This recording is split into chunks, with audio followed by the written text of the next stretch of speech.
ওদের একদম ছাল চামড়া পাবলিক তুলে নিবে, শুধু পুলিশটাকে তুলে নিবে। পেটো এবং দা নিয়ে তৃণমূলের গুন্ডারা পরিবর্তন যাত্রা আক্রমণ করছে, আর পুলিশ তাদেরকে চুমু খাচ্ছে। যে আসছে তাকে হাতে খড়ি দিতে পারবেন না। কি করে টাইট করতে হয় সংবিধানের এবিসিটি বোঝানোর জন্য মিস্টার রবি আসছেন। রাষ্ট্রপতি মহোদয় তার ধৈর্যচ্যুতি ঘটিয়ে যে কথা বলেছেন, গোটা ভারতবর্ষ হতবাক হয়ে গেছে। ভোটাররা তৃণমূলের দফা রফা করে দিবে বলেছেন। আগেই বলেছেন যে আমি 5 বছর দেব, আমি বলছি 2 মাস। উনি 13 সালে 17 লক্ষ ফর্ম নিয়েছিলেন, 16 সালের পর থেকে টাকা দেননি, বন্ধ করে দিয়েছিলেন, কেজি দরে বিক্রি করে দিয়েছিলেন ফর্মগুলো। এই ভোটের জন্য বিভ্রান্ত করার জন্য ভারতীয় জনতা পার্টি এ কাজ করে না। 21টা রাজ্যে আমাদের যা সংকল্পপত্রে ছিল প্রত্যেকটা কার্যকর বিজেপি করেছে।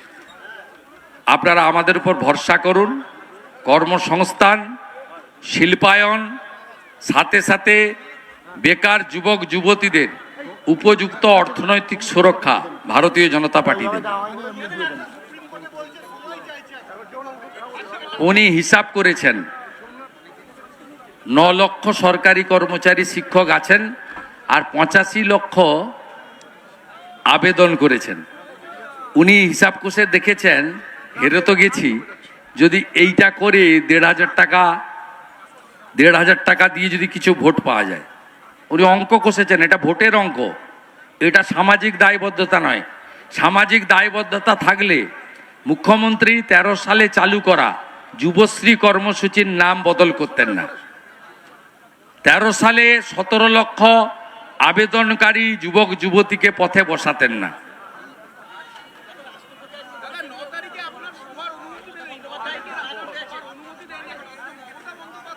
কোথায়? হলদিবাড়ি।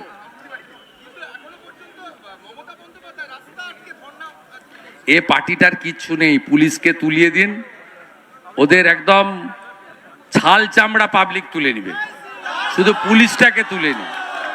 আপনি কালকে কীর্ণাহারে দেখছেন না, পেটো এবং দা নিয়ে তৃণমূলের গুন্ডারা পরিবর্তন যাত্রা আক্রমণ করছে, আর পুলিশ তাদেরকে চুমু খাচ্ছে।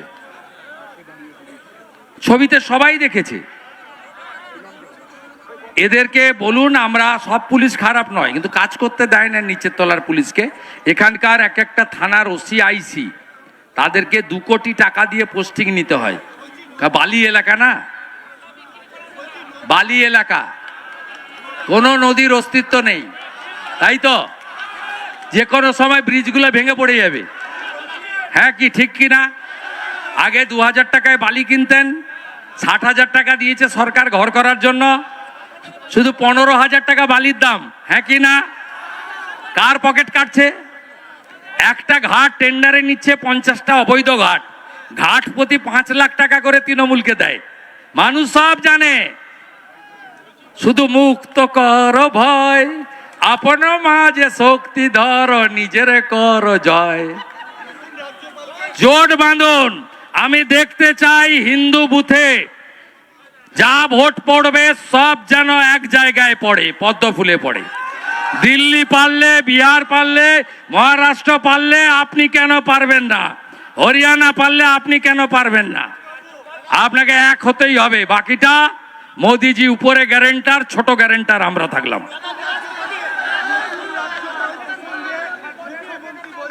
ভয় বলছে, উইথ ফিয়ার সাইকোসিস। আমি শুনেছি, আমি বলেছি উনি হাতে খড়ি দিতে পারবেন না। যে আসছে তাকে হাতে খড়ি দিতে পারবেন না। কি করে টাইট করতে হয় সংবিধানের এবিসিটি বোঝানোর জন্য মিস্টার রবি আসছেন। আইপিএস অফিসার, তামিলনাড়ুকে সোজা করে দিয়েছেন, এবারে এই জেহাদি তৃণমূলকে সোজা করবেন। হ্যাঁ,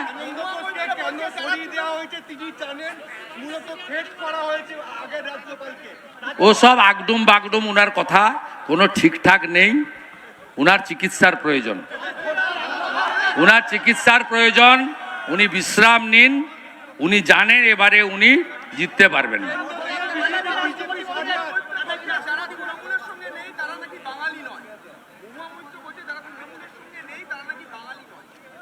ওর কথা সার্টিফিকেট নেওয়ার কারোর দরকার নেই।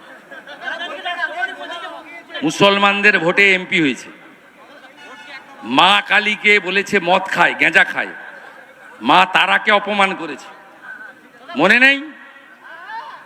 নমশূদ্রদের অপমান করেছে, মনে নেই? আমাদের তুলসী মালা, মতুয়াদের আচার মালাকে বলেছে কাঠের মালা পরে তোমরা আমাদের কাছে ভাতা চাইতে আসো, মনে নেই? বিসর্জন দেবে মানুষ, অপেক্ষা করে থাকে।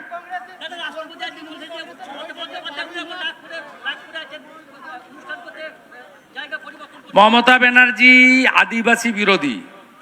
তিনি বিধানসভাতে যেদিনকে আমরা আদিবাসীদের চিরাচরিত ঐতিহ্যের পোশাক পাঞ্চি গলায় দিয়ে, মাথায় দিয়ে আমরা ভোট দিয়েছিলাম, সেদিন মমতা ব্যানার্জির নেতৃত্বে এরা লাইন দিয়ে যশবন্ত সিনহাকে ভোট দিয়েছিল। তা উনি তো ঘোষিত আদিবাসী বিরোধী। সবচেয়ে ব্যতিক্রমী ঘটনা, মহামহিম রাষ্ট্রপতি তিনি আজকে বাধ্য হয়ে মুখ খুলেছেন। আমরা প্রত্যেক দিন এই যন্ত্রণা বই নিয়ে বেরোচ্ছি, যন্ত্রণা নিয়ে আমরা এগোচ্ছি। রাষ্ট্রপতি মহোদয় তার ধৈর্যচ্যুতি ঘটিয়ে যে কথা বলেছেন, গোটা ভারতবর্ষ হতবাক হয়ে গেছে যে যেখানে রাষ্ট্রপতি মহোদয়কে তাকে পর্যন্ত কর্মসূচি করতে সরকার দেয় না। গত সপ্তাহে অমিত শাহজির হেলিকপ্টার নামার পারমিশন দিল্লি থেকে গুঁতো খেয়ে 2 ঘন্টা আগে দিয়েছে। নীতিন নবীন, বিশ্বের সর্ববৃহৎ রাজনৈতিক দলের রাষ্ট্রীয় সভাপতি, তার হেলিকপ্টার বিহারে নেমেছে, পশ্চিমবঙ্গে নামতে দেয়নি। এই লোকসভা ভোটে বর্ধমানে মোদিজির মাঠ ক্যান্সেল করে দেওয়া হয়েছে, তাকে অন্য জায়গায় গিয়ে সভা করতে হয়েছে। অতএব পশ্চিমবঙ্গে এই যে জঙ্গলের রাজত্ব, যাকে মোদিজি বলে গেছেন মহা জঙ্গল রাজ, এ খতম হবে।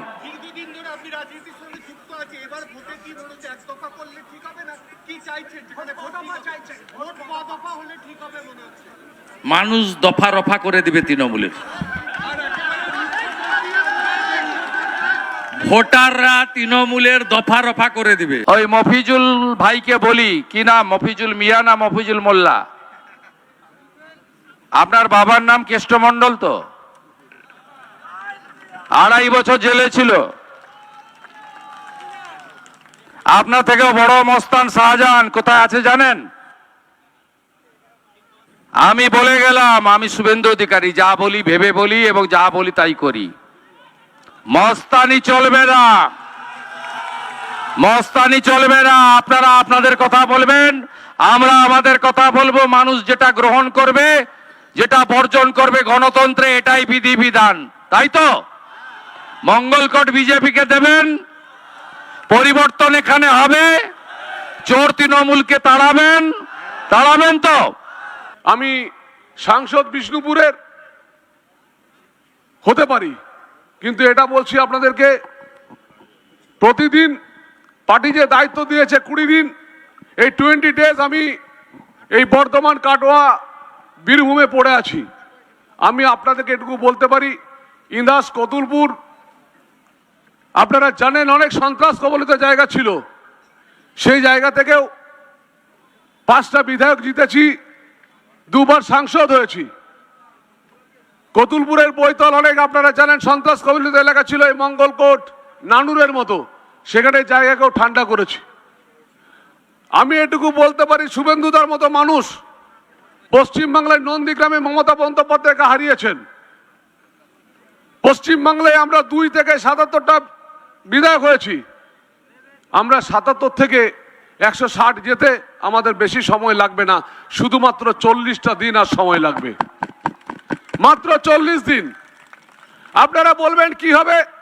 দেখুন, আমি রাজনীতির বক্তব্য কম দিই, কিন্তু রাজনীতির অঙ্কটা খুব ভালো বুঝি। এখানে যিনি বিধায়ক আছেন তিনি জিতেছেন 22,000 ভোটে। আপনাদের কাছে মনে হবে 22,000 তো অনেক, আমি বলি একদমই না। আমরা মাত্র 12% ভোট পেয়েছিলাম 2014 সালে। আমরা 12% থেকে 40% ভোট এই মঙ্গলকোটে পেয়েছি। 28% মানুষ আমাদের 5 বছরে বেশি দিয়েছেন। আমাদের ভোট পার্সেন্টেজ 1% কমেনি। আমি আপনাদেরকে বলছি, তৃণমূল কংগ্রেস যেভাবে ভুরি ভুরি যারা মারা গেছেন তাদের লিস্ট তৈরি করেছিল, এই মঙ্গলকোট বিধানসভা 21,000-এর উপর যারা মারা গেছে তাদের নাম কাটা গেছে। সংখ্যাটা কিন্তু যখন দুটোই সমান সমান আছে। আর সনাতনীরা যেভাবে একত্রিত হয়েছেন তাদের নিশ্চিত করে বলতে পারি এই মঙ্গলকোট জিতবো। আর যারা তৃণমূলে দালালি করছেন, যারা লালন পালন, যারা অনুব্রত কেষ্ট সবাইকে নিয়ে ভাবছেন যে এরা দাদা, আমি বলছি জনগণই দাদা, অন্য কেউ দাদা নয়। ওদেরকে আমরা হাত দুমড়ে মুচড়ে ভেঙে দেবো, এটা কথা দিয়ে রাখছি আপনাদের। গতকাল কিরনারে মারপিট করতে গিয়েছিল, পাবলিক এমন ধরাই দিয়েছে, লাস্টে কাটারিয়ার বোম নিয়ে বেরিয়েছে। আজকে প্রত্যেকটা জায়গাতেই সেন্ট্রাল পুলিশ তার ব্যবস্থা করেছে। আমি শুধু সবাইকে বলবো এই পরাধীন থেকে বেরোতে হবে। আপনারা কি ভাববেন যে আপনার সম্পত্তি করছেন এখানে রয়ে যাবে? না, এই বাংলাদেশ থেকে যারা এসেছে তারাই আপনার সম্পত্তি দখল করবে। তার জন্য 40টা দিন আমাদের লড়াই করতে হবে। মাত্র 40টা দিন লড়াই করুন, 40 বছর আমরা ভালো থাকবো। আমাদের নরেন্দ্র মোদীর কথায় 2047 বিকশিত ভারত, সেই বিকশিত ভারত আমরা তৈরি করব। পশ্চিম বাংলায় মাদেরকে বলছি একদম চিন্তা করবেন না, লক্ষ্মী ভান্ডার নিচ্ছেন নিন, কিন্তু জেনে রাখবেন আপনার ছেলেকে, আপনার স্বামীকে আজকে বাইরে কাজ করতে যেতে হচ্ছে। এই পূর্ব বর্ধমানে, এই বোলপুর বীরভূমে একটা শিল্প নেই, এই কাটোয়ায় একটা শিল্প নেই। মমতা বন্দ্যোপাধ্যায় শুধু মানুষকে টুপি দিয়ে যাচ্ছেন। আমরা বলছি, আমাদের শুভেন্দুদা প্রথম বলেছিলেন, এখন আমাদের ভারতীয় জনতা পার্টির সবাই আমাদের তৈরি করছি যে আমরা মায়েদের জন্য আমরা 3,000 টাকা অন্নপূর্ণা ভান্ডার দেব, এবং সেটা আমাদের দাদা শুভেন্দুদার নেতৃত্বে আমরা শুরু করছি। আমরা ভারতীয় জনতা পার্টি কথা দিলে কথা রাখি। আমি আপনাদেরকে বলছি, আমার উপর 31টা কেস, কিন্তু মাথা নত করিনি। দাদার উপর 78টা কেস দেওয়ার চেষ্টা করছে, মাথা নত করিনি। মঙ্গলপুরে অনেক অত্যাচার তৃণমূল কংগ্রেস করছে। আমি শুধু বলি, বাড়ি বাড়ি ঘুরতে হবে, আর তৃণমূল কংগ্রেসকে ভয় করবেন না। তৃণমূল কংগ্রেস যখনই শাসানি দেবে আপনারা মেল তৈরি করুন, আপনারা মেল পাঠান, আপনারা আমাকে পাঠাবেন। এই রাঢ় বাংলার পাহারাদার হয়ে দেখতে চাই। কারণ আমার কাছে একটাই কথা, মমতা বন্দ্যোপাধ্যায়, অভিষেক বন্দ্যোপাধ্যায় এই এলাকাগুলোকে ব্যবহার করেছে, আর মহিলাদেরকে অন্য জাতি দিয়ে আমাদের মহিলাদেরকে ধর্ষণ করা হচ্ছে, ভয় দেখানো হচ্ছে। দক্ষিণ 24 পরগনার অবস্থা খুব খারাপ।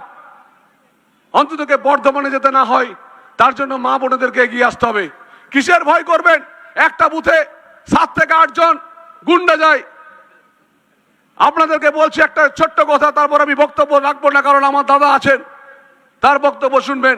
কতুলপুর, আমি যখন 2019 সালে যখন আমি জেলাতে আসতে পারিনি, তখন এই অনুব্রত মণ্ডল গুন্ডা নিয়ে গিয়েছিল। এরা গিয়ে বলেছিল ভোট করে নেব। আমি ফেসবুক, সোশ্যাল মিডিয়ার মাধ্যমে বলেছিলাম একটা বুথে 4 থেকে 5 জন গুন্ডা আসবে, আর 1200 জন মানুষ ভোট দেয়, 1000 জন মানুষ ভোট দেয়। আপনারা কি সহ্য করে নেবেন? বিশ্বাস করুন, মানুষের কাছে, মানুষের কানে কথাটা গিয়েছিল। প্রতিটা গ্রামের যুবকরা গিয়ে এলো, তারা এমন পেনারি এই তৃণমূলে হারমানদেরকে দিল। আমি 78,000 ভোট সেই সময় না ঢুকেও জিতেছিলাম, আর আগামী এবারও জিতলাম। আমি আপনাদেরকে বলছি, গুন্ডাদেরকে ভয় করবেন না। একটা বুথে 2টো গুন্ডা থাকে, তার বেশি না। 1000 মানুষ ভোট দেয়। এই পরাধীনতার বেড়াজাল থেকে বেরোতে হবে। মমতা বন্দ্যোপাধ্যায় আবার নাটক শুরু করছেন। উনি করেছেনটা কি? শুধু ধর্না আর ধর্না, কোনো জায়গায় কোনো শিল্প করেননি। আমরা অপরদিকে, আমরা শুভেন্দুদের কাছে উনি হারলেন। উনি তো হচ্ছেন হেরো মুখ্যমন্ত্রী, 1956 সেই ভোটে হেরেছে, তারপরেও তিনি মুখ্যমন্ত্রী হয়েছেন। মমতা বন্দ্যোপাধ্যায়কে হাঁটাতেই হবে। আমাদের ছোট ছোট বোনেদের কোনো ভবিষ্যৎ রাখেনি। আজকে তৃণমূল কংগ্রেসরা ঘরে তাদের ছেলেদেরকে অন্য রাজ্যে কাজ করতে পাঠাচ্ছে। তারা আবার গর্ব করে বলে একটা ভালো জামাই পেয়েছি। কোথায় চাকরি করে? না সে নয়ডাতে করে, বিজেপি সরকারের আমলে। কোথায় চাকরি করে? না সে গুজরাটের আহমেদাবাদে করে। আমাদের সমাজকে তৃণমূল কংগ্রেস শেষ করছে। বড় বড় বাড়ি, কিন্তু একটাও ভালো ছেলে মেয়ে রাজ এলাকাতে নেই। আপনারা ভাববেন না কতবার বাড়িকে ছাড়বেন? মা তো গত হয়ে যান, কিন্তু মায়ের পরে যেটা থাকে সেটা হচ্ছে জমি, জমিটাই আমাদের মা। আমি শুধু একটা কথা বলবো, মায়েদের রক্ষার্থে সনাতনীদের এক হতে হবে। সনাতনীদের এক হয়ে বিজেপির সাথে এক হয়ে বিজেপিকে ভোট দিতে হবে। আর আমি আপনাদেরকে গ্যারান্টি দিচ্ছি, যদি কোনো পুলিশ কথা না শোনে, সেই পুলিশকে দিয়ে আমরা ভোটই করাবো না। ইলেকশন কমিশনারকে যেভাবে গতকাল থেকে চিঠি লিখছি এবং যেভাবে মেল করছি, তাতে পুলিশ অফিসাররা আতঙ্কিত, কে অফিসার সরবে আর কে থাকবে। প্রত্যেকটা জায়গায় বলছি, যারা গতকালে যে কাটারি নিয়ে কাটতে এসেছিল আর যে বোম হাতে ধরেছিল, যদি বীরভূমের এসপি ওকে অ্যারেস্ট না করে, আমি দরকার হলে, আপনি রাঢ় বাংলার একজন যুবক হয়ে আমি ইলেকশন কমিশনার কলকাতায় গিয়ে ধর্ণা দেবো যে ওই দুটো যুবককে অ্যারেস্ট করা হোক, নাহলে বীরভূমের এসপিকে সরানো হোক। আমি নিশ্চিত করে বলতে পারি, আপনাদের ছোট ভাই হয়ে কাজ করব, ভয় করবেন না। গুন্ডাদেরকে ভয় করলে আপনার পরিবার শেষ হয়ে যাবে। ভয় করবেন না, চলুন একসাথে আমরা লড়াই করি।